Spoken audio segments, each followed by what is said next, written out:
Hello everyone, and welcome back into my kitchen. Come on, let's make this dish. Okay guys, so I recently came into possession of a couple cans of salmon. Someone gave them to me because they didn't know what to do with it, and I decided I'm gonna try to make some salmon croquettes today.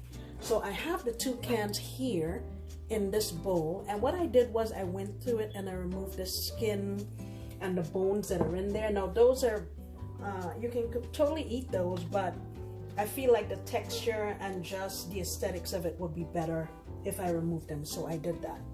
I have here about 1/4 of a lime, and I'm gonna squeeze that into my salmon. Now we're dealing with seafood, so you know we need to get a little bit of freshness in there. Now what I have here is the tops of about, well, I'm gonna call this 1 rib of celery. I just removed the tops because it was just easy to do. I have a little piece of onion left over here from another recipe, and another couple pieces of onions. I'm gonna call this 1 medium onion. I'm just trying to use up what I have.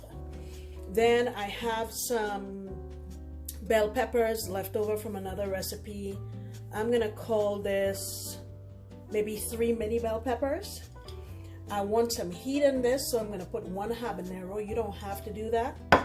I have 1 jalapeno, again using it up from another recipe, a big fat sprig of thyme. So what I'm gonna do is get all of these in a pan and saute them in some butter just to soften them up a little bit. I don't want to put them in here raw, and then I'll break it down in my food processor a little bit and it'll go in here.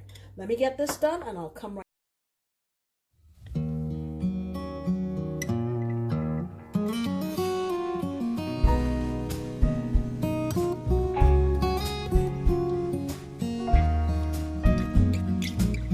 Okay, so I've cooked these some. I'm going to get them in my little blender and just break them down into more manageable pieces. Okay, so here it is. Let me try to see if I can get you a bit. All right, so here we have that in here. I'm gonna add a little bit of salt. I'm using this Cajun seasoning, not a whole lot, maybe like 3/4 teaspoon. Black pepper, about 1 teaspoon. Garlic powder, about 1.5 teaspoons. Mustard, couple teaspoons.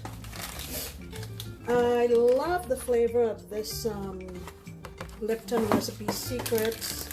I'm going to put a little bit of that in here. Maybe about 1.5 tablespoons.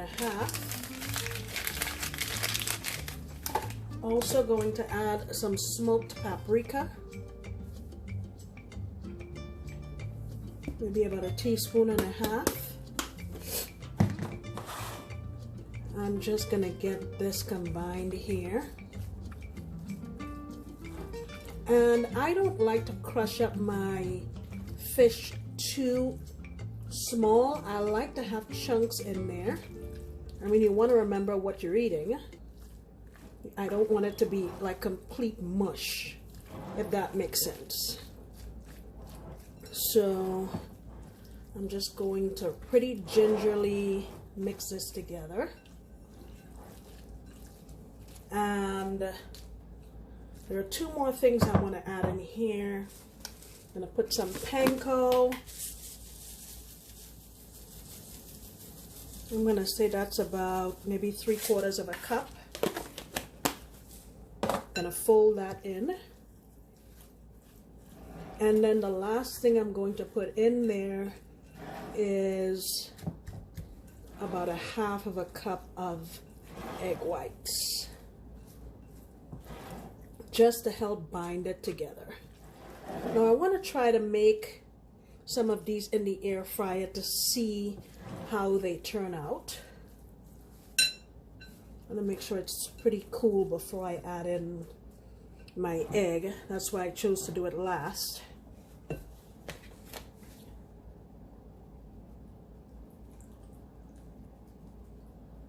All right. Okay, let me get this combined.